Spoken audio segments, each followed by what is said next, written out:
Hi, my name is Ben Gasser with Metal Mouth Prints. This video will show you how to export an image from Lightroom Classic in order to submit your image for printing purposes on metal with our company. What we have open already is Lightroom Classic, and it's in the library screen, and the image we want to export is selected. We right-click in the middle of the screen and click on the export menu and then click on export. This brings us a screen with several options on it. In the first option, we have export location. We have selected choose folder later, and that way when we export it, it'll ask us where we want to put the file. Add to catalog is up to you. Once you export it, if you don't have this selected, it will not be in your Lightroom catalog. If it is, it will be in your Lightroom catalog. If there's an existing file, we want it to ask us what to do. Other options are override it without warning, skip it, or choose a new name to export it.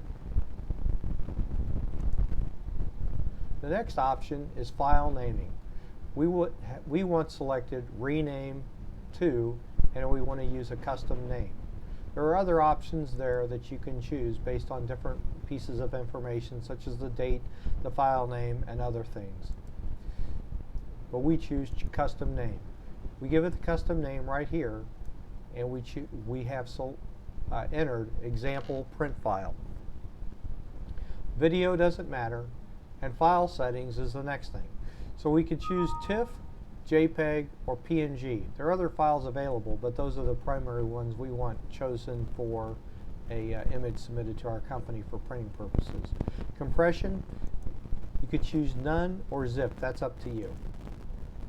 Adobe RGB 98 is the color space that we prefer, but you could choose sRGB or ProPhoto RGB. Preferably choose sRGB or Adobe RGB 1998. The Adobe RGB will give you a little bit more color gamut than the sRGB does. As far as bit depth, you could choose 8-bit or 16-bit. The 16-bit will provide a much larger file than the 8-bit.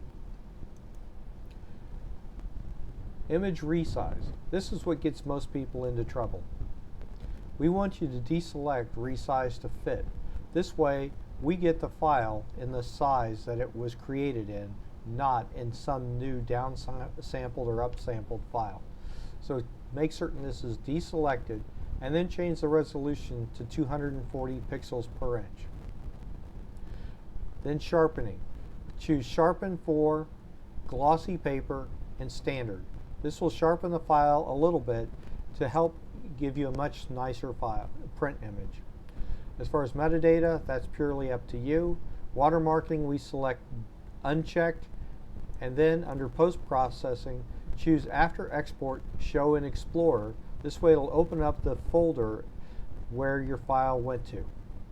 And then click on export. And in our case, we're going to be in pictures, and then we have a folder already made for print files, and then we're going to hit select folder, and we already have a file in there with this name, and in this case we're going to overwrite it. There we are, we're all done. This is the new file that we just created. So if you have any questions, don't hesitate to email us at sales@metalmouthprints.com, or you can feel free to call us. We always enjoy speaking with our customers, and that phone number is 816-876-5233. If you're emailing the file to us for printing purposes, you can also email it to sales@metalmouthprints.com, or you could submit it through our website. If you submit a TIFF file, you will not see a preview on the website. If you submit a JPEG, you will most definitely see a preview. Thank you very much. This is Metal Mouth Prints, and my name again is Ben Gasser. Go to metalmouthprints.com to place your order.